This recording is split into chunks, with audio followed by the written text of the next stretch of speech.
وإذا الجبال سيرت وإذا العشار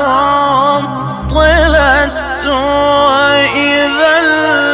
الوحوش حشرت وإذا البحار سجرت وإذا النفوس